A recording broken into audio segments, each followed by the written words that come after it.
Hello and welcome সবাইকে আমার YouTube channel adventure একাডেমির এই বছরের মাধ্যমিকের শেষ ভিডিওতে। আমি তোমাদের মেন্টর সৈকত দাস। হয়তো প্রত্যেকেই এতক্ষণে চিনে গেছিস। আমি আশা করব থ্রু আউট দিস সেশন, বলবো না, নভেম্বর থেকে এই আজকের দিন পর্যন্ত তোমাদেরকে ফিজিক্যাল সায়েন্সের জন্য ঠিক যা যা দরকার হয় প্রত্যেকটা জিনিস আমি প্রোভাইড করেছি আমার চ্যানেলে। সেটা 36 নম্বরের প্রিপারেশন সিরিজে শর্ট কোয়েশ্চেন প্রিপারেশন সিরিজ যেটা হয় এমসিকিউ ভিএসএকিউ সেটাই হোক, কিংবা 2 নম্বরের প্রশ্নই হোক, কিংবা কয়েকটা চ্যাপ্টারের ওয়ান শট রিভিশনই হোক, কিংবা মাধ্যমিক ফিজিক্যাল সায়েন্সের অঙ্কের একদম প্রপার প্রিপারেশন হোক, প্রত্যেকটা জিনিস আমি তোমাদেরকে দিয়েছি। একটা লাস্ট প্রমিস আমার বেঁচে ছিল, সেটাও আজকে আমি দিয়ে দিলাম, আলোর প্রত্যেকটা প্রমাণের একটা ওয়ান শট রিভিশন ভিডিও। যাই হোক, এই পুরো জিনিসগুলো করে দেওয়ার পরে আমি আশা করতে পারি প্রত্যেকে নিজেদের পরীক্ষায় কাঁপিয়ে দিয়ে আসবি ভাই। এবং আমাকে পরীক্ষার, আমি অলরেডি তোমাদের সবার থেকে পরীক্ষার দিনে জানতে চাইছি যে কেমন হয়েছে। ফিজিক্যাল সায়েন্সের দিনে একটা বাড়তি উত্তেজনা তো থাকবেই, ঠিক আছে। আমি আশা করব সবার পরীক্ষা খুব ভালো হতে চলেছে। এবার একটা কথা বলি, আমি কিন্তু ক্লাস 11-এর জন্য একটা অনলাইন ব্যাচ শুরু করেছি। সেখানে অলরেডি 120 জন মতো জয়েন করে গেছে। তোমরা যদি কেউ চাও কেমিস্ট্রি নেবে এবং আমার কাছে পড়বে, তো তারা আমাদের কমেন্ট সেকশনের মধ্যে দেওয়া হোয়াটসঅ্যাপ যে লিঙ্কটা আছে, হোয়াটসঅ্যাপ গ্রুপটা আছে, তার মধ্যে জয়েন করতে পারো। মাধ্যমিক পরীক্ষার পরে আমি সব কিছু সেখানে জানিয়ে দেবো, ঠিক আছে। আপাতত সবাই খুব ভালো করে পড়াশোনা করো, এই ভিডিওটাকে দেখে নাও এবং নিজেদের যে এক্সিস্টিং পরীক্ষার জন্য তোমরা পড়ছো সেটার মধ্যে আবার পড়তে থাকো, ঠিক আছে। প্রত্যেককে বেস্ট অফ লাক, দারুণভাবে পরীক্ষা দে ভাই। চলো শুরু করা যাক। প্রথম আমাদের আজকের যে প্রমাণটা আছে সেটা হচ্ছে অবতল দর্পণের ক্ষেত্রে R=2F এর প্রমাণ। তোমরা প্রত্যেকেই জানো এই যে দর্পণটা আমি এঁকেছি সে দর্পণটা একটা অবতল দর্পণের ছবি, এবং তোমাদেরকে এই প্রমাণটা করতে হলে প্রথমেই যে জিনিসটা এঁকে নিতে হবে সেটা হচ্ছে এই দর্পণটার প্রধান অক্ষ। আমি এই জিনিসটা খেয়াল করেছি যে তোমাদের এতদিন ধরে তোমরা মাধ্যমিকের প্রিপারেশন করেছো, তোমরা সবই জানো, শুধুমাত্র একটুখানি ভুলে গেছো। তাই এখানে এই এই প্রমাণগুলোর মধ্যে আমি অত লেখালেখির চক্করে যাচ্ছি না, আমি তোমাকে জাস্ট পুরো প্রমাণটাকে বুঝিয়ে দিচ্ছি যে কিভাবে করতে হয়। লেখাগুলো আমি আশা করতে পারি সবার কাছেই আছে, সবাই বছরের শুরু থেকে এগুলোকে পড়েছে। দেখো, এই যে প্রমাণটা হয় সেটা হয় উপাক্ষীয় রশ্মির ক্ষেত্রে। উপাক্ষীয় রশ্মি মানে হচ্ছে যে রশ্মিগুলো দর্পণের প্রধান অক্ষের খুব কাছাকাছি থেকে প্রধান অক্ষের সমান্তরালে এসে দর্পণের মধ্যে আপতিত হয়। তাহলে এরকমই একটা উপাক্ষীয় রশ্মি দেখো আমি এখানটা এঁকে নিলাম, যেখানটা তুমি অ্যারো কিন্তু অবশ্যই দেবে। মনে রাখবে, আলোর যে কোনো আঁকা হোক কিংবা আলোর যে কোনো প্রমাণ হোক, তুমি যদি অ্যারোটা না দাও তাহলে কিন্তু সেটা পুরোপুরিভাবে ভুল হিসেবে কনসিডার করা হবে। এখন এই যে দর্পণটার ক্ষেত্রে তুমিও জানো আমিও জানি যে একটা মুখ্য ফোকাস আছে, মুখ্য ফোকাসটাকে তুমি F দিয়ে চিহ্নিত করো। এবং তুমি এটাও জানো যে এই যে গোলীয় দর্পণটা সেটা একটা তো বৃত্তের অংশ, মানে এরকম যদি আমি পুরো জিনিসটাকে কমপ্লিট করে দিই তাহলে একটা বৃত্ত পেয়ে যাচ্ছি আমি। এই বৃত্তের যে কেন্দ্র, সেই কেন্দ্রটাকে আমরা কি বলে থাকি বলো? বক্রতা কেন্দ্র বলে থাকি। তাহলে সেইটাও আমাকে দেখাতে হবে। তাহলে আমি মুখ্য ফোকাসটাকে F দিয়ে দেখালাম আর বক্রতা কেন্দ্রটাকে C দিয়ে দেখালাম। এইবার তোমরা প্রত্যেকেই জানো যে এই যে উপাক্ষীয় রশ্মিটা যেটা প্রধান অক্ষের সমান্তরালে এলো, সেটা দর্পণের মধ্যে আপতিত হওয়ার পর এরকমভাবে প্রতিফলিত হয়ে মুখ্য ফোকাসের মধ্যে দিয়ে যায়। একদম কারেক্ট। এইবার শোনো একটুখানি মন দিয়ে, এই এতটা করে নেওয়ার পর তুমি যেটা করবে সেটা হচ্ছে বক্রতা কেন্দ্রর সাথে এই যে পয়েন্ট যেখানটায় আলোক রশ্মিটা এসে আপতিত হলো সেটাকে কানেক্ট করে দেবে, ঠিক আছে একদম। এবার শোনো, দেখো এখানটা একটা অ্যারো দিয়ে দিই, দেখো ভালো করে দেখবে, হ্যাঁ, এই যে রশ্মিটা এসে আপতিত হচ্ছে দর্পণের এই বিন্দুটার মধ্যে, তাহলে এটা হচ্ছে আপতন বিন্দু। এই যে আমরা সি থেকে শুরু করে এই আপতন বিন্দু পর্যন্ত যে কানেক্ট করলাম, এই যে জয়েন করলাম, এইটা আসলে আমরা কি আঁকলাম জানো? দেখো ছোটবেলায় আমরা মনে আছে করতাম এরকম একটা প্রতিফলক তল এঁকে এই আপতিত রশ্মি প্রতিফলিত রশ্মি এর এই মধ্যিখানে একটা অভিলম্ব করতাম। তুমি খেয়াল করে দেখো, আমি যদি এখান থেকে একটা লাইন টানি তাহলে তোমার ফোনটা একটু ঘুরিয়ে দেখবে, এইটাই তো সেই অভিলম্বটা যেটা আমি টানলাম। আশা করতে পারি প্রত্যেকের কাছে বিষয়টা আবার ক্লিয়ার আছে। তাহলে এইবার তুমিও খেয়াল করতে পারছো, আমিও খেয়াল করতে পারছি যে এই যে আপতিত রশ্মিটা আছে সেটা অবিলম্বের সাথে যে কোণটা করে সেটাকেই আমরা আপতন কোণ বলে থাকি, বলো হ্যাঁ। আচ্ছা, এই যে প্রতিফলিত রশ্মিটা আছে সেটা অবিলম্বের সাথে যে কোণটা করে সেইটাকেই আমরা প্রতিফলন কোণ বলে থাকি, আর দিয়ে প্রকাশ করে থাকি, বলো হ্যাঁ একদম। আচ্ছা, এইবার একটুখানি নাম দিয়ে দিই। দেখো এটাকে আমি নাম দিচ্ছি পি, এটাকে আমি নাম দিচ্ছি কিউ, এইটাকে ধরো আমি একটা আর নাম দিলাম, ঠিক আছে একদম। এইবার একটুখানি মন দিয়ে শোনো, তুমি চাইলে প্রধান অক্ষের নামও দিয়ে দিতে পারো, XY নাম দিয়ে দাও, ঠিক আছে। দর্পণটারও আমি নাম দিয়ে দিলাম MOM ড্যাশ। চলো, সব আশা করছি এবার পারফেক্ট আছে। এবার একটুখানি প্রমাণগুলোকে দেখানো যাক। চলো, প্রমাণটা শুরু করার আগে আমি একটু এই বাড়তি ছবিটা একটুখানি মুছে দিই, বাচ্চাদের ছবি। দেখো এবার একটুখানি ভালো করে মন দিয়ে প্রত্যেকটা কথা শুনবে। হ্যাঁ, দেখো আমরা প্রথমেই জানতাম, একদম ছোটবেলা থেকে জানি যে প্রতিফলনের সূত্রানুযায়ী আপাতন কোণের যে মান হয় সেটা প্রতিফলন কোণের মানের সাথে সমান হয়। একদম। আপাতন কোণ কোনটা বলো? এই কোণটা আপাতন কোণ, অ্যাঙ্গেল পি কিউ সি হচ্ছে আপাতন কোণ। তাহলে আমি লিখি অ্যাঙ্গেল পি কিউ সি, যেটা যার ভ্যালু হচ্ছে আই, সেটা একটা আপাতন কোণ। সেটা কার সাথে সমান হবে বলো? প্রতিফলনের সূত্রানুযায়ী প্রতিফলন কোণের সাথে সমান হবে। তাহলে ইকুয়াল টু হয়ে যাবে অ্যাঙ্গেল সি কিউ এফ। হয়েছে? তাহলে আমি লিখতে পারি আই ইকুয়াল টু আর হয়ে গেল। একদম ক্লিয়ার আছে? চলো এইবার একটুখানি মন দিয়ে দেখো। দেখো ভালো করে যদি তুমি খেয়াল করো তাহলে দেখতে পাবে যে এই যে পিকিউ আলোক রশ্মি যেটা আছে সেটা সমান্তরাল সিওয়াই না? এই যে পিকিউ আর এই যে সিওয়াই এরা পরস্পরের সাথে সমান্তরাল। তো আবার দেখো তো সিকিউ একটা ভেদক না? হ্যাঁ, একদম ক্লিয়ার। তাহলে অ্যাঙ্গেল পি কিউ সি মানে এই যে কোণটা আছে আর এই যে কোণটা আছে মানে ইকুয়াল টু আমি লিখতে পারি একান্তর অ্যাঙ্গেল কিউসিএফ। বলো একদমই তাই তো। এই কোণটা আর এই যে কোণটা আছে তারা পরস্পর একান্তর কোণ। তুমিও স্বীকার করছো, আমিও স্বীকার করছি। এবার যদি সেটা একান্তর কোণই হয় তাহলে এর ভ্যালুটা যদি আই হয় তাহলে এরও ভ্যালুটা আই হবে। একদম। তাহলে সুতরাং আমি লিখতে পারি তো যে অ্যাঙ্গেল কিউসিএফ এরও ভ্যালুটা কি হয়ে গেল বলো? আই হয়ে গেল। এইবার আমাকে একটা কথা বলো, ভালো করে বলবে। হ্যাঁ, দেখো পিকিউসি এখানেও আছে, পিকিউসি এখানেও আছে। একবার পিকিউসি হচ্ছে সিকিউএফ এর সাথে সমান, একবার পিকিউসি কিউসিএফ এর সাথে সমান। তাহলে আমি যদি বলে দিই এর ভ্যালুটা হচ্ছে 25 ডিগ্রি, তাহলে এরও ভ্যালু 25 ডিগ্রি, এরও ভ্যালু 25 ডিগ্রি, তাহলে এরা দুজনও তো পরস্পরের সাথে সমান। তাহলে আমি এখান থেকে লিখতে পারি তো যে সুতরাং অ্যাঙ্গেল কিউসিএফ আর অ্যাঙ্গেল সিকিউএফ পরস্পরের সাথে সমান। একদম লিখতে পারি। দেখো অ্যাঙ্গেল সিকিউএফ ইকুয়াল টু অ্যাঙ্গেল কিউসিএফ। আচ্ছা অ্যাঙ্গেল সিকিউএফ আর কিউসিএফ কোনটা গো? এই যে এইটাই তো দেখো সিকিউএফ, আর এই অ্যাঙ্গেলটাই তো দেখো কিউসিএফ। এরা দুজন পরস্পরের সাথে সমান হয়ে গেল, মানে এই দুটো অ্যাঙ্গেল পরস্পরের সাথে সমান হয়ে গেল। একদম ক্লিয়ার আছে প্রত্যেকের কাছে? এইবার একটুখানি মন দিয়ে দেখো।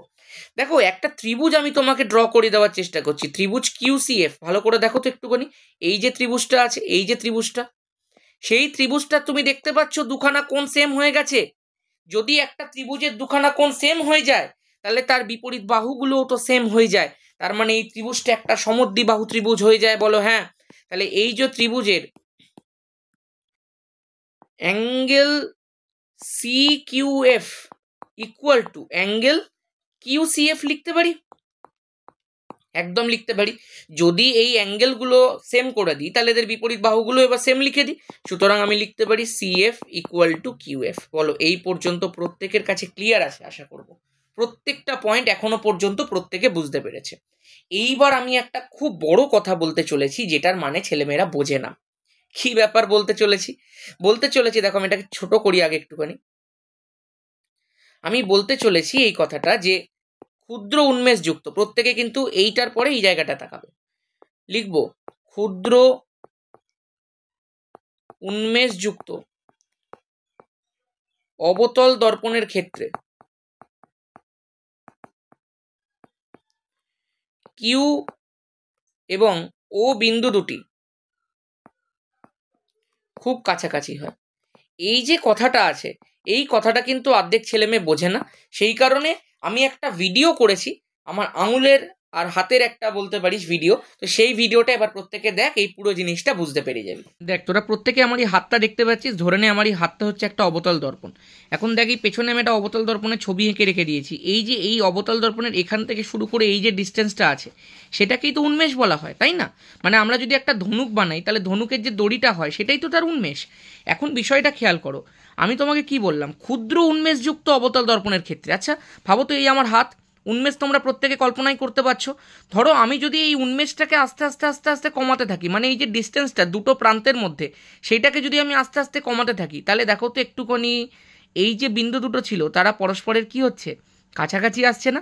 যত আমি উন্মেষটাকে কমাচ্ছি তত দেখো কিউ আর ও বিন্দু দুটো পরস্পরের একদম কাছাকাছি এসে একে অপরের ওপর অপরিপাতিত হয়ে যাচ্ছে। এই জন্যই তো কথাটা বলা হতো যে ক্ষুদ্র উন্মেষযুক্ত অবতল দর্পণে কিউ আর ও বিন্দু দুটি খুব কাছাকাছি হয়। আশা করছি প্রত্যেকের কাছে এবার কনসেপ্টটা একদম ক্লিয়ার আছে। দেখলি তোরা ভিডিওটা? এইবার বিষয়টা হচ্ছে, যখনই তোরা এই ভিডিওটা দেখলি তখন তোরা প্রত্যেকেই বুঝতে পারলি যে কিউ আরও কি করে পরস্পরের খুব কাছাকাছি হয়। আচ্ছা আমাকে একটা কথা বল, যদি কিউ আরও খুব কাছাকাছি হয় তাহলে কি লাভটা হচ্ছে আমার? লাভটা যেটা হচ্ছে, কিউ ও এর সাথে একদম অপরিপাতিত হয়ে যাচ্ছে, যার ফলে কিউএফ যে ডিস্টেন্সটা আছে, এই যে ডিস্টেন্সটা, সেটা এই ওএফ ডিস্টেন্সটার সাথে একদম সেম হয়ে যাচ্ছে, তুমি অস্বীকার করতে পারবে না। তাহলে সুতরাং আমি লিখতে পারি কিউএফ ইকুয়াল টু ওএফ। বলো হ্যাঁ।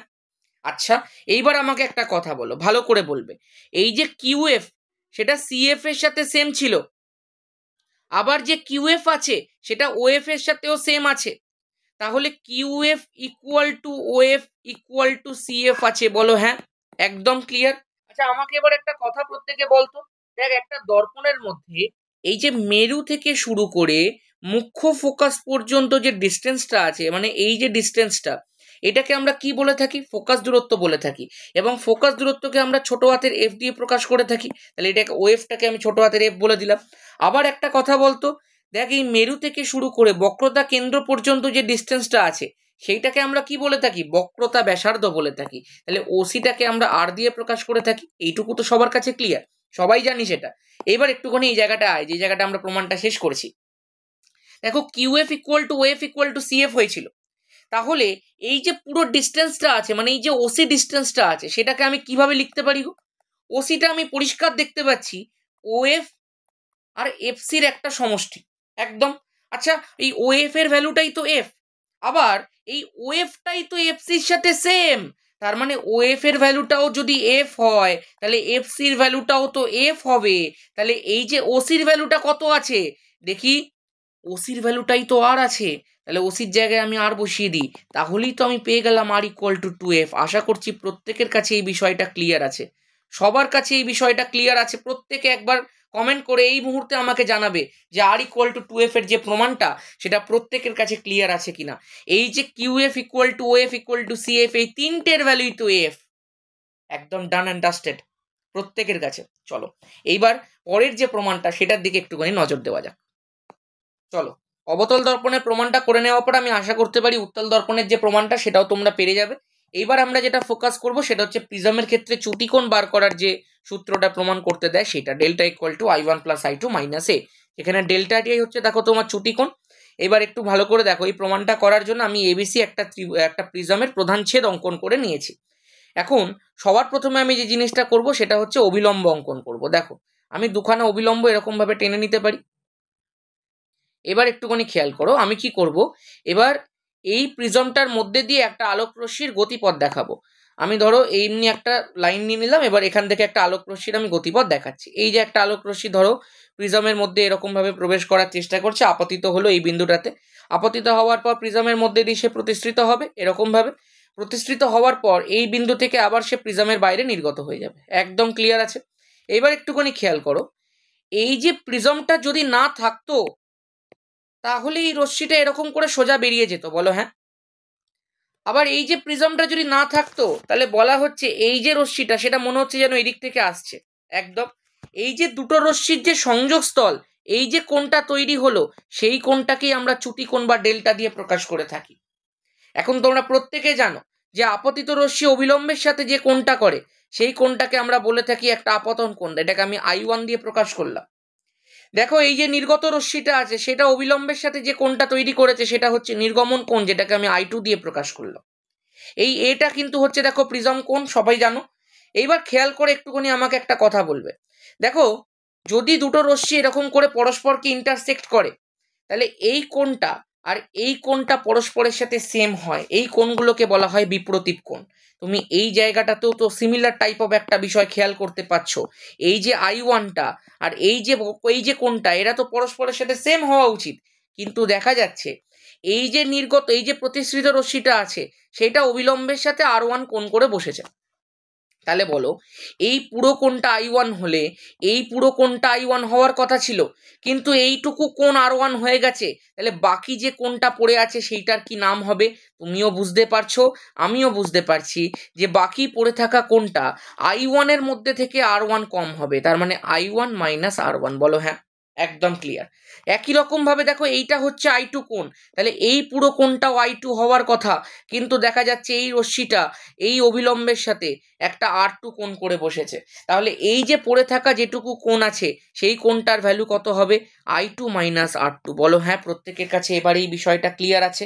আমি এখানটা একটা নাম দিয়ে দিলাম, ধরো ও নাম দিয়ে দিলাম। এই রশ্মিটার একটা মানে এই যে আলোক রশ্মিটার একটা দেখো গতিপথ আমি দেখিয়েছি, সেটাকে অ্যারো দিয়ে একটা প্রকাশ করলাম। অ্যারো ছাড়া কিন্তু কোনো আঁকা করবে না, করে ভালোবার শুনে নাও কিন্তু। এবার দেখো পি আছে, এখানটা একটা কিউ দেখিয়ে দিলাম, এখানটা একটা আর দেখিয়ে দিলাম, এখানে একটা এস দেখিয়ে দিলাম। ঠিক আছে, আলোক রশ্মির গতিপথ দেখিয়ে দিয়েছি। এবার একটুখানি খেয়াল করবে, আমি দুটো ইম্পর্টেন্ট জিনিস এখান থেকে বলতে চলেছি। কি ইম্পর্টেন্ট জিনিস? ধরো আমি একটা ত্রিভুজ আঁকছি, আমার কাছে সব সিস্টেম আছে, তো আমার পচা আঁকা তোমাদেরকে আর দেখতে হবে না, ভালো আঁকাই দেখতে পাবে।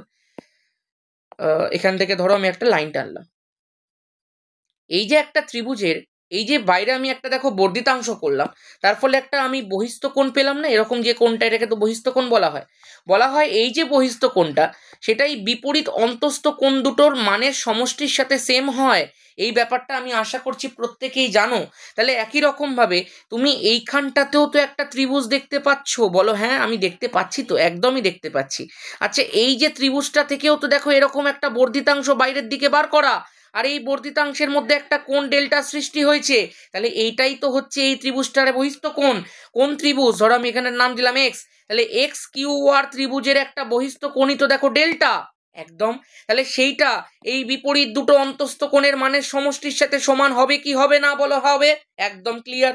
এইবার একটুখানি দেখো আমি এখান থেকে এই পুরোটা লিখে দিই। তাহলে এরকম করে লিখবো যে ত্রিভুজ এক্স কিউ আর এর ক্ষেত্রে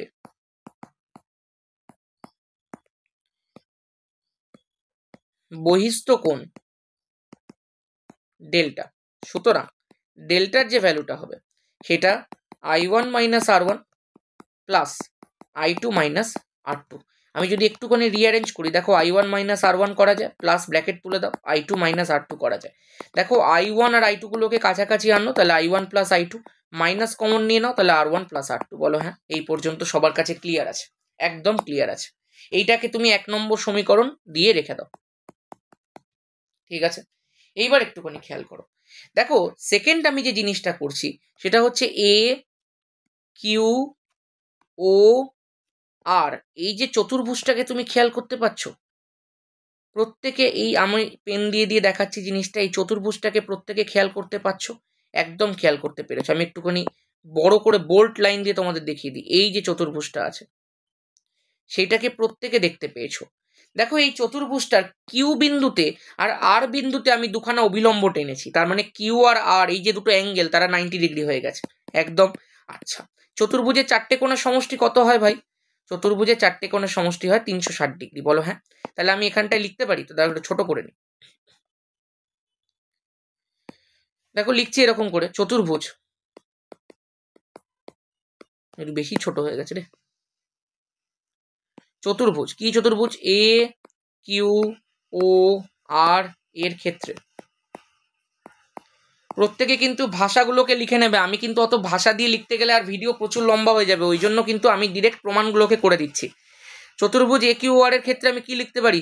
angle A plus angle Q plus angle O plus angle R, এই চারটে কোণের সমষ্টি 360 ডিগ্রি।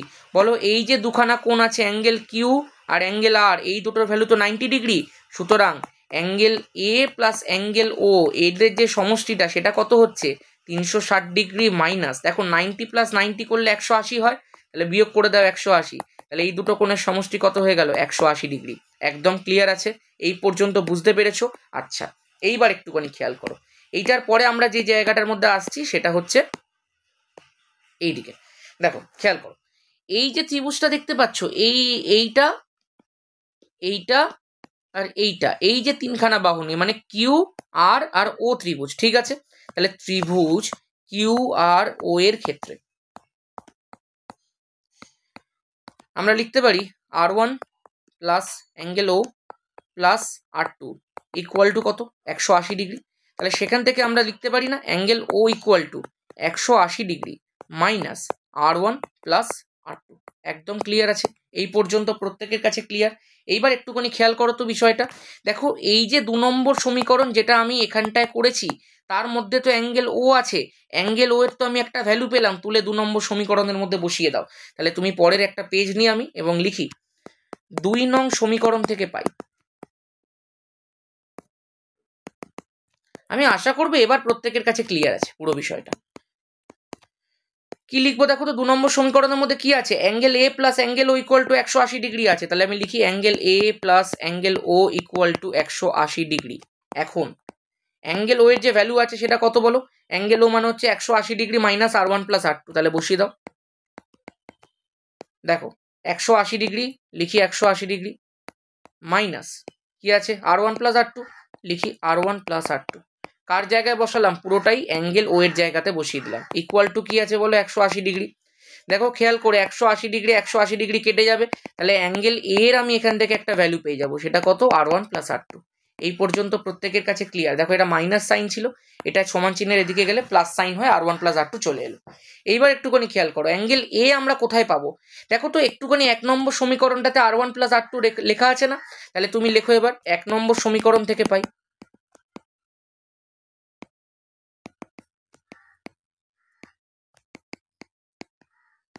কি লেখা আছে দেখো? Delta equal to I1 plus R2 I1 plus I2 minus R1 plus R2। এবার আমরা কি করব? আমরা delta equal to I1 plus I2 লিখবো আর R1 প্লাস R2 জায়গায় অ্যাঙ্গেল এ বসিয়ে দেবো। ঠিক আছে, তাহলেই তো দেখো পুরো প্রমাণটা হয়ে গেল যে delta equal to I1 plus I2 minus A. এখন বিষয়টা জানো তো, যদি তোমাকে অনেক সময় ন্যূনতম চ্যুতি বার করতে দেয়, ন্যূনতম চ্যুতি বিষয়টা কি? ন্যূনতম চ্যুতি হচ্ছে, একটু খেয়াল করো, I1 প্লাস I2 মাইনাস এ হয় তো। ন্যূনতম চ্যুতির ক্ষেত্রে এই I1 আর I2 ভ্যালুটা সেম হয়ে যায়।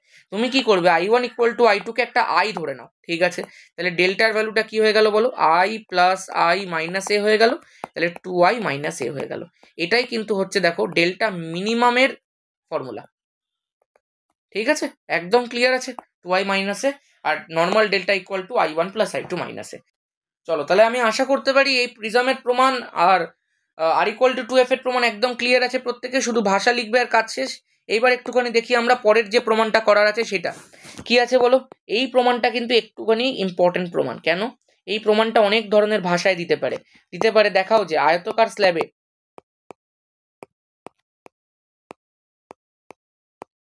আলোক রশ্মির কোনো চ্যুতি হয় না, শুধু পার্শ্ব সরণ হয়, তাই না? এইটাকেই দেখো আরো একটা ভাষা দিয়ে লেখা যায় যে আয়তকার স্ল্যাবের ক্ষেত্রে আলোক রশ্মির আপাতনের ক্ষেত্রে বা প্রতিসরণের ক্ষেত্রে প্রমাণ করো আপাতন কোণ নির্গমন কোণের সাথে সেম হয়। এই একটাও প্রশ্ন দিতে পারে। আরও একটা প্রশ্ন দিতে পারে যে আয়তকার স্ল্যাবে আলোক রশ্মির আপাতন প্রতিসরণের ক্ষেত্রে দেখাও যে আপতিত রশ্মি এবং নির্গত রশ্মি পরস্পর সমান্তরাল হয়। এই 3খানা ভাষা দিয়েই তোমাকে প্রমাণটা দিতে পারে। যাই হোক, চলো একটুখানি দেখানো যাক। এটা ধরো একটা আয়তকার স্ল্যাব আমি দেখালাম। এই আয়তকার স্ল্যাবের মধ্যে তুমি প্রথমে একটা অবিলম্ব দেখো।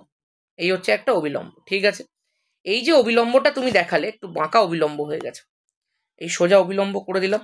এবার তুমি কি করছো? তুমি একটা আয়তকার স্ল্যাবের নাম দিয়ে দাও। আমি ধরো নাম দিলাম ABCD। অবিলম্বটা তুমি নাম দিয়ে দাও, ধরো আমি XY নাম দিয়ে দিলাম। অবিলম্ব টানার পরে তুমি একটুখানি মাধ্যমগুলোকে চিহ্নিত করো। ধরো এটা হচ্ছে মাধ্যম নাম্বার 1 এবং এটাকে তুমি ধরে নাও এটা একটা লঘু মাধ্যম। ঠিক আছে, এটা হচ্ছে দ্বিতীয় মাধ্যম এবং এটাকে তুমি ধরে নাও একটা ঘন মাধ্যম। এটা তো আবার 1 নম্বর মাধ্যম। এইটাও তো তাই। তাহলে এটাও একটা কি মাধ্যম বলো? লঘু মাধ্যম। ঠিক আছে, এবার তুমি এর মধ্যে দিয়ে একটা আলোক রশ্মিকে দেখো। ধরো এই যে আলোক রশ্মিটা আছে সেটা এই অবিলম্বের এই যে বিন্দুটার মধ্যে এসে আপতিত হচ্ছে। আমি এই রশ্মিটাকে P নাম দিলাম আর এই বিন্দুটাকে আমি ধরো Q নাম দিলাম। তাহলে এটা PQ আলোক রশ্মি হয়ে গেল। দেখো ঘন মাধ্যম থেকে মানে লঘু মাধ্যম থেকে যখন আলোক রশ্মি ঘন মাধ্যমের দিকে যাবে তখন সে কিছুটা অবিলম্বের দিকে বেঁকে যাবে, বলো হ্যাঁ? তাহলে অবিলম্বের দিকে বেঁকে গিয়ে সে এরকম দ্বিতীয় যে তলটা আছে সেই দ্বিতীয় তলটার মধ্যে এসে আপতিত হলো একদম। তাহলে আমি এখানটাতে আরো একটা অবিলম্ব টানলাম, নিয়ে দেখাবো কি যে আলোক রশ্মিটা আবার ঘন মাধ্যম থেকে পুনরায় লঘু মাধ্যমের দিকে ফিরে যাবে, তাহলে যখন সে ফিরে যাবে পুনরায় সে কি হয়ে যাবে বলো, অবিলম্ব থেকে দূরে সরে যাবে। তাহলে এই দেখাচ্ছি অবিলম্ব থেকে আবার দূরে সরে যাচ্ছে। তুমি খেয়াল করে দেখো আপতিত রশ্মি আর নির্গত রশ্মি পরস্পরের কি হয়ে গেল, সমান্তরাল হয়ে গেল। চলো অ্যারো দিয়ে দাও।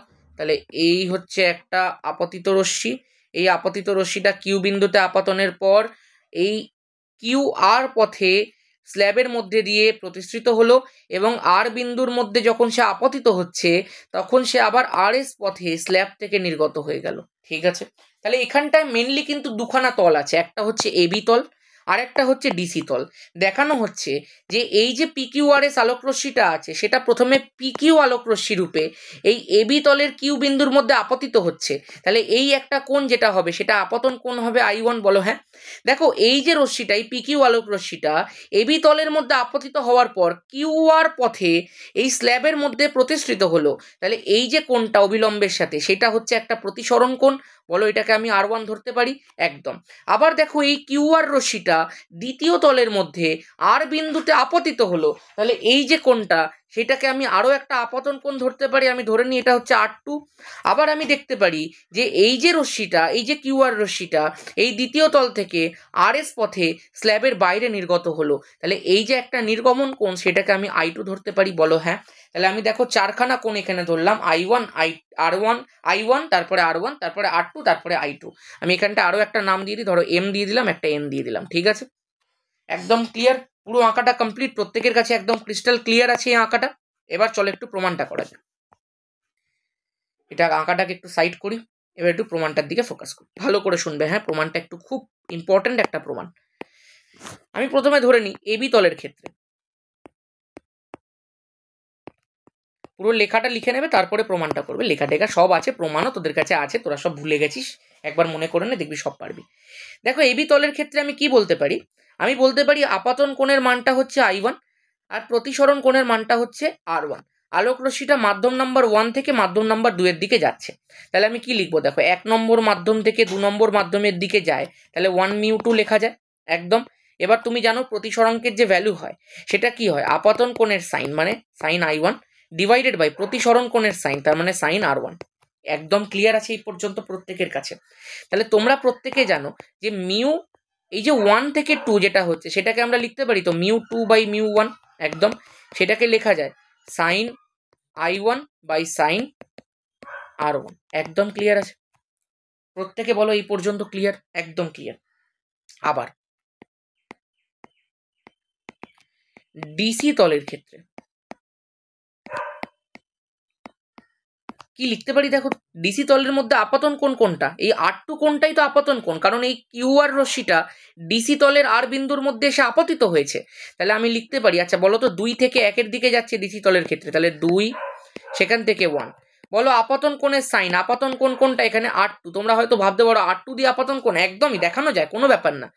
তাহলে ডিভাইডেড বাই প্রতিসরণ কোণ বা নির্গমন কোণ I2, তাহলে sign R2 by sine I2। ঠিক আছে ক্লিয়ার। এবার একটুখানি খেয়াল করো, ভালো করে খেয়াল করো, দেখো এই যে এক্স ওয়াইটা তুমি দেখতে পাচ্ছ আর এই যে এমএনটা তুমি দেখতে পাচ্ছ, এরা তো পরস্পরের সমান্তরাল। আবার তুমি দেখতে পাচ্ছ তো কিউ আর একখানা ভেদক, বলো হ্যাঁ। তাহলে আমি লিখতে পারি যে এক্স ওয়াই সমান্তরাল এমএন এবং কিউ আর হচ্ছে তার ভেদক।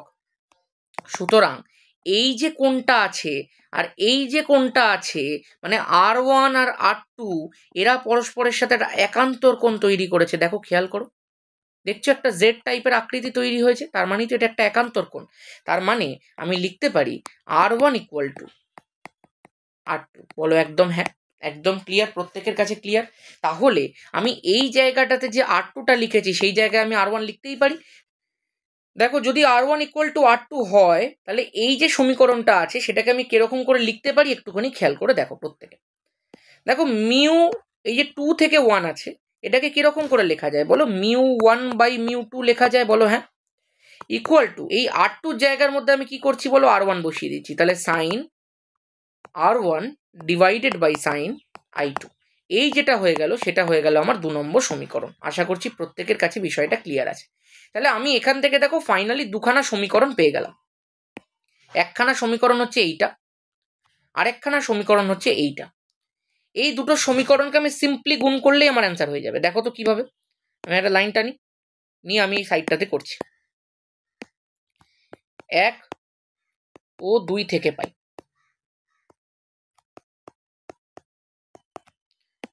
খেয়াল করবি প্রত্যেকে, μ2 by μ1 into μ1 by μ2 equal to sine I1 by sine R1 into sine R1 by sine I2। একদম R1 R1 দুটোই সাইনের সাথে আছে, কেটে গেল। এবার μ1 μ1 μ2 μ2 পুরো কেটে গেল, তাহলে sign I1 by sine I2 এই যে ভ্যালুটা এলো সেটার ভ্যালুটা 1 এলো। তাহলে বলো এখান থেকে লেখা যায় তো যে sign I1 equal to sign I2, বলো হ্যাঁ। দেখো দুদিকে সাইন এলিমিনেট হয়ে গেলে কি চলে আসে বলো, I1 ইকুয়াল টু I2। এটাই তো তোমাকে প্রমাণ করতে দিয়েছিল, একদম ক্লিয়ার। তাহলে আয়তকার স্ল্যাবের ক্ষেত্রে প্রমাণ হয়ে গেল তো আলোক রশ্মির কোনো চ্যুতি হয় না, কেবল পার্শ্ব সরণ হয়। একদম ক্লিয়ার আছে। চলো তাহলে এই দেখো তিনখানা প্রমাণ মানে মুখ্য প্রমাণ ছিল, ঠিক আছে, ডান একদম। এবার দেখা যাক কিছু ছোটখাটো প্রমাণ এখান থেকে থাকে, সেইগুলো খুব সোজা হয়। চল দেখা যাক পরের প্রমাণটা কি বলে দিয়েছে। বলেছে সমান্তরাল কাঁচফলকের ক্ষেত্রে প্রমাণ করো mu equal two tan I। এটা দেখবি টার্গেটের একটা প্রমাণ, এবছরে দিয়েছে, আগের বছরও দিয়েছিল। দেখা যাক প্রথমে একটা আয়তকার স্ল্যাব আমি এরকম করে অঙ্কন করি। এই যে এরকম একটা আয়তকার স্ল্যাব ধরো আমি অঙ্কন করলাম। এখন বিষয়টা হচ্ছে একটা ডটেড লাইন দিয়ে প্রথমে এখানটা একটা অবিলম্ব দেখাই, একদম যেমনি করে আমরা আয়তকার স্ল্যাবের আঁকা আঁকি একদম সেম করবি, ঠিক আছে। দেখো তাহলে ধরে নিই যে একটা আলোক রশ্মি আছে, সেই আলোক রশ্মিটা প্রথমে এখানটা এসে আপতিত হচ্ছে, একদম সেই আলোক রশ্মিটা আপাতনের পর একটুখানি তো প্রতিফলিতও হয়ে যায় রে বাবা। তাহলে প্রতিফলন হয়ে গেল, এরকম করে দেখালাম। আচ্ছা এইটা হচ্ছে 1 নম্বর মাধ্যম, এটা হচ্ছে 2 নম্বর মাধ্যম, এটা আবার 1 নম্বর মাধ্যম, এটা লঘু মাধ্যম বলেছিলাম, এটা ঘন মাধ্যম বলেছিলাম, কারণ কাঁচ তো, আর এটা বায়ু তো, আর এটা আবার একটা লঘু মাধ্যম, কমপ্লিট আছে। এবার দেখো এই যে আলোক রশ্মিটা আছে সেটা তাহলে যখন লঘু থেকে ঘন মাধ্যমের দিকে ঢুকবে তখন কিছুটা অবিলম্বের দিকে বেঁকে যাবে, তোমরা প্রত্যেকেই জানো বিষয়টা। তাহলে যখনই বেঁকে গেল এখানটা তুমি আরও একটা অবিলম্ব দেখিয়ে দাও, এরকম করে হয়ে গেল, নিয়ে দেখিয়ে দাও আবার যখন সে ঘন মাধ্যম থেকে লঘু মাধ্যমের দিকে যাবে তখন আবার সে কিছুটা দূরে চলে যাবে অবিলম্ব থেকে, বলো হ্যাঁ। একদম ক্লিয়ার আছে। এইবার একটুখানি খেয়াল করে দেখো, এইটা ধরে নাও, এটা অ্যারো দিয়ে দেখাবে সবসময়, কিন্তু অ্যারো ছাড়া কিন্তু আঁকা কিচ্ছু হয় না। তাহলে এই হয়ে গেল, সবকটা অ্যারো দিয়ে দিলাম। এটা নাম দিয়ে দাও পি, এটা নাম দিয়ে দাও কিউ, এটা নাম দিয়ে দাও আর, এটা নাম দিয়ে দাও এস, এটা নাম দিয়ে দাও ধরো কি নাম দেবো, জেড নাম দিয়ে দিই। এইবার তুমিও জানো আমিও জানি যে এই আলোক রশ্মিটা যখন এখানটায় কিউ বিন্দুর মধ্যে এসে প্রতিসৃত হওয়ার জন্য আপতিত হলো তখন এখানটা একটা আপাতন কোণ সৃষ্টি হলো, সে আপাতন কোণটাকে আমি আই বলতেই পারি। আচ্ছা এই যে প্রতিফলন কোণটা আছে সেই প্রতিফলন কোণটাকে আমি আর বলতে পারি, আর এই যে প্রতিসরণ কোণটা আছে তোমরা এখন প্রত্যেকে জানো এটাকে আমি R1 বলতে পারি, ঠিক আছে। এই পর্যন্ত হয়ে গেল আমার আঁকা। এবার আমি কি করব, এবার আমি এই প্রমাণটাকে একটুখানি এক্সিকিউট করব, প্রত্যেকে ভালো করে দেখবে। এই প্রমাণটা কিন্তু একটু অন্য ধরনের প্রমাণ, ঠিক আছে। আমি প্রথমেই বলি, আমরা জানি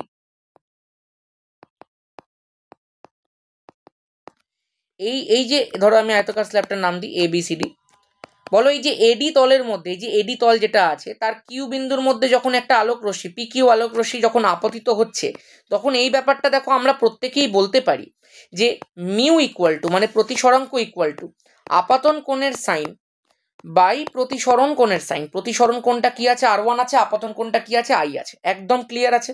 এইবার আমাকে একটা কথা ভালো করে বলবে, হ্যাঁ দেখো ভালো করে শুনবে আমার কথা।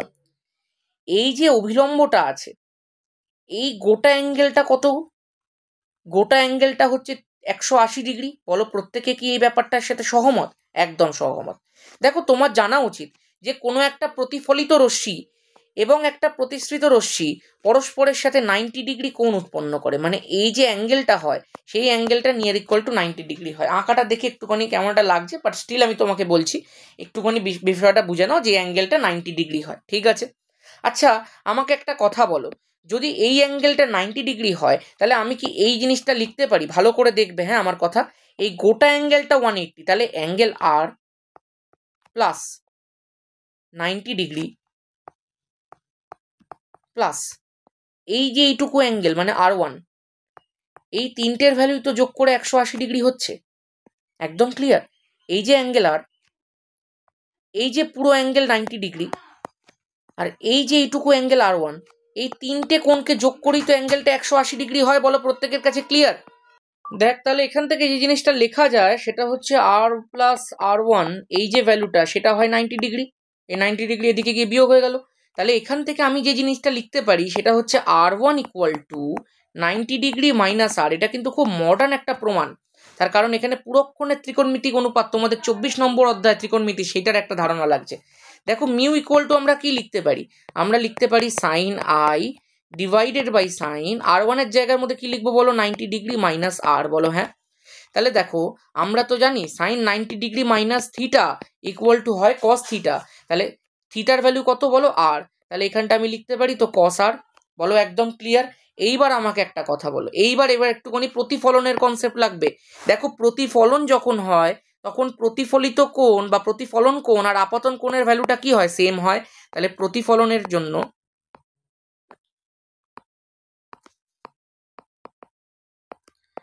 I ইকুয়াল টু R হয়ে যায় একদম। তাহলে আমি লিখতে পারি তো mu equal to sine I divided by cos I. কারণ এই আর এর জায়গার মধ্যে দেখো আমি আই বসিয়ে দিলাম, ডিমান্ডই তো তাই, কারণ ট্যান আই আমাকে করতে হবে। তাহলে মিউ ইকুয়াল টু আমি কি করতে পারি? Sine I by cos I মানেই কত? Tan I. আশা করছি প্রত্যেকে ব্যাপারটা বুঝতে পেরেছো। পুরো ক্লিয়ার আছে ব্যাপারটা? একদম ক্রিস্টাল ক্লিয়ার। দুটোরই দেখো কনসেপ্ট কাজে লাগলো, এবং এই একটা এক্সট্রা নলেজ তোমাদের লাগলো যে প্রতিফলিত রশ্মি এবং প্রতিসৃত রশ্মি পরস্পরের সাথে সমকোণে থাকে। ঠিক আছে, কমপ্লিট পুরো একদম। চলো নেক্সট প্রমাণ। এবার একটুখানি পরের প্রমাণটা দেখে নেওয়া যাক। পরের প্রমাণটা বলেছে কি, যে এ আর বি দুটি পৃথক মাধ্যম হলে প্রমাণ করো A mu B equal to 1/b mu A. এটাও খুব সোজা। একটুখানি ভালো করে একটু প্রমাণটা আমি শুধু করে দিচ্ছি, ভাষা তোমরা নিজেরাই লিখতে পারছো এই মুহূর্তে, যথেষ্ট ম্যাচিওর এখন তোরা। দেখ একটুখানি আমি এক কাজ করছি, এই লেখাটাকে আগে একটুখানি আমি দূরে সরাই ভাই, না তো আমার জায়গা হবে না। আরে বাবা, একটুখানি এটাকে দূরে সরিয়ে দিই। ও করোটাও দূরে সরে গেছে, ও যাই হোক। দেখো একটুখানি অবিলম্বটা করি। এইটা একটা অবিলম্ব, এইটা একটা অবিলম্ব। দেখো দুখানা আঁকাই কিন্তু সেম আঁকা। এটা 1 নম্বর মাধ্যম, আর এখানে এ আর বি দুটো মাধ্যম বলে দিয়েছে। তাহলে এটা হচ্ছে এ মাধ্যম, এটা হচ্ছে বি মাধ্যম, এটাও এখানে এ মাধ্যম, এটাও এখানে দেখো বি মাধ্যম। এই দুটো সেমই আঁকা, আমি এক্স্যাক্ট সেম আঁকবো। তাও আমি কেন দুরকম ভাবে দেখাচ্ছি ভালো করে খেয়াল করো। দেখো এই যে আলোক রশ্মিটা, এটা এখানটা এসে পড়বে। বিষয়টা হচ্ছে ধরে নাও, তুমি ধরে নাও একটা, এই জিনিসটা ধরে নেওয়ারই কিন্তু বিষয়, আর কিছু তুমি করে তুমি বিষয়টা বলতে পারবে না। ধরে নাও এটা লঘু মাধ্যম, এটা ঘনমাধ্যম, এটা লঘু মাধ্যম, এটা ঘনমাধ্যম, তোমাকে ধরেই নিতে হবে। এইবার যখনই লঘু মাধ্যম থেকে ঘনমাধ্যমের দিকে যাবে, সঙ্গে সঙ্গে একটুখানি অবিলম্বের দিকে শিফট হয়ে যাবে। অ্যারো দিয়ে দাও। এই কোণটাকে তুমি বলে দাও আই, এই কোণটাকে তুমি বলে দাও আর। একদম। আবার একই রকম ভাবে এখানটাতে একটা ছবি আঁকো। এই যে লঘু মাধ্যম থেকে তুমি দেখাচ্ছ ঘনমাধ্যম, তাহলে সুতরাং একটু এরকম ভাবে চেপে দাও একটু এদিকটায়।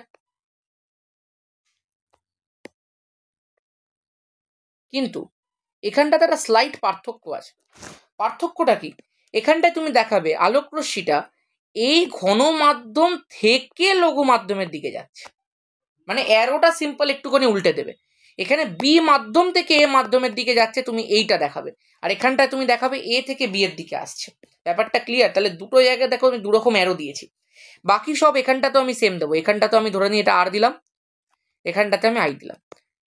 ভাবার মতো বিষয় হচ্ছে এখানটায় তাহলে আপাতন কোন কোনটা? আপাতন কোন হচ্ছে আর, আর প্রতিসরণ কোন কোনটা? সেটা কিন্তু হচ্ছে আই। এই ব্যাপারটা যেন খেয়াল থাকে। ঠিক আছে, চলো এইবার খেয়াল করো তো। তাহলে এখানটায় প্রতিসরাঙ্ক ভ্যালুটা কি লিখবো আমি? আপাতন কোণের সাইন বাই প্রতিসরণ কোণের সাইন, তাহলে সাইন আই বাই সাইন আর। এখানটায় আমি প্রতিসরণের ভ্যালুটা কি লিখবো?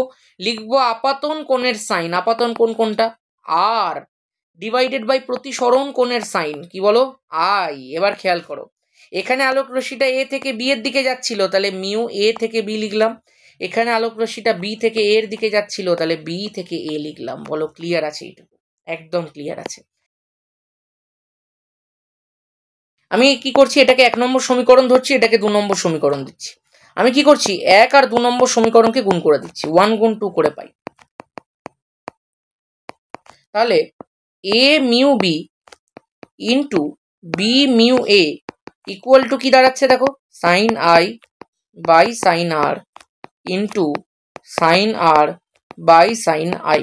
বলো হ্যাঁ, এই পর্যন্ত একদম ক্লিয়ার? দেখো আই দিয়ে আই কেটে গেল, আর দিয়ে আর কেটে গেল, তাহলে A mu B into B mu A equal to 1 পড়ে থাকছে। তাহলে এ মিউ বির যে ভ্যালুটা হচ্ছে সেটা হয়ে যাচ্ছে 1 বাই বি মিউ এ। এটাই তো দেখো তোমাকে প্রমাণ করতে দিয়েছিল আশা করছি। এই তো দেখো A mu B equal to 1 by B mu A, প্রমাণ হয়ে গেল তো, কমপ্লিট। তাহলে এই আরো একখানা প্রমাণ তোমরা শিখে ফেললে। এবার দেখা যাক ফাইনাল প্রমাণের দিকে, কি দেখা মানে কি আছে প্রমাণটাতে। এইবার দেখা যাক ফাইনাল প্রমাণটা কি বলে দিয়েছে। বলে দিয়েছে যে লাল ও বেগুনি বর্ণের আলোর ক্ষেত্রে, লাল ও বেগুনি বর্ণের আলোর ক্ষেত্রে মাধ্যমের প্রতিসরাঙ্ক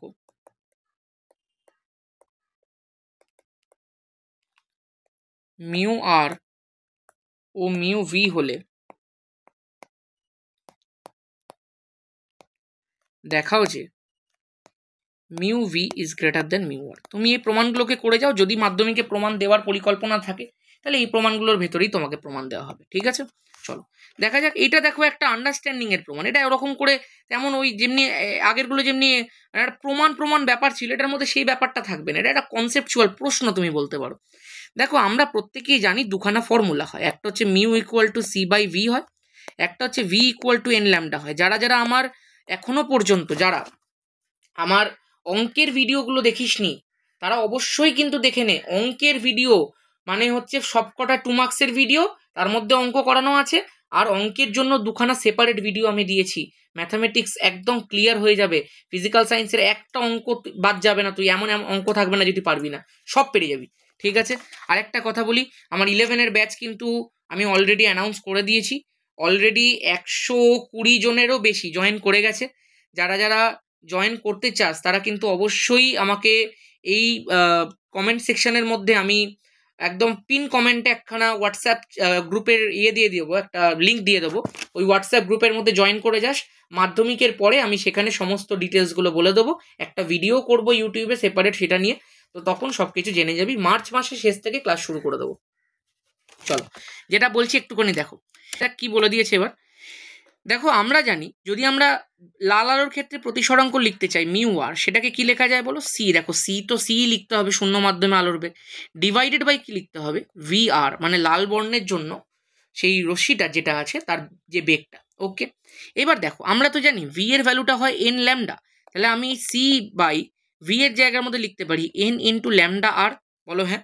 আবার একই রকম ভাবে আমি ধরো মিউ ভি লিখলাম, সি বাই ভি মানে ভায়োলেটের জন্য যে বেগটা সেটা লিখলাম, সেটাকে লেখা যায় C by N into lambda V. বলো প্রত্যেকের কাছে এই বিষয়টা ক্লিয়ার? এবার একটুখানি ভালো করে খেয়াল করবে হ্যাঁ বিষয়গুলো। এইটা দেখো একটা সমীকরণ, এটা একটা সমীকরণ এলো। দেখো একটা জিনিস খেয়াল করো, ধরো আমি এখানটায় লিখছি 20 ইকুয়াল টু 40/2, ঠিক আছে? আমি ধরো এই নিচের যে সংখ্যাটা 2 আছে সেটাকে একটুখানি বাড়িয়ে 4 করে দিলাম, তাহলে কি হবে বলো তো? এই যে 20টা একটুখানি কমে গিয়ে 10 হয়ে যাবে না? তার মানে তুমি কি বুঝতে পারলে? যদি আমি নিচের সংখ্যাটাকে বাড়িয়ে দিই তাহলে ওভারঅল রেজাল্টটা কি হয়ে গেল?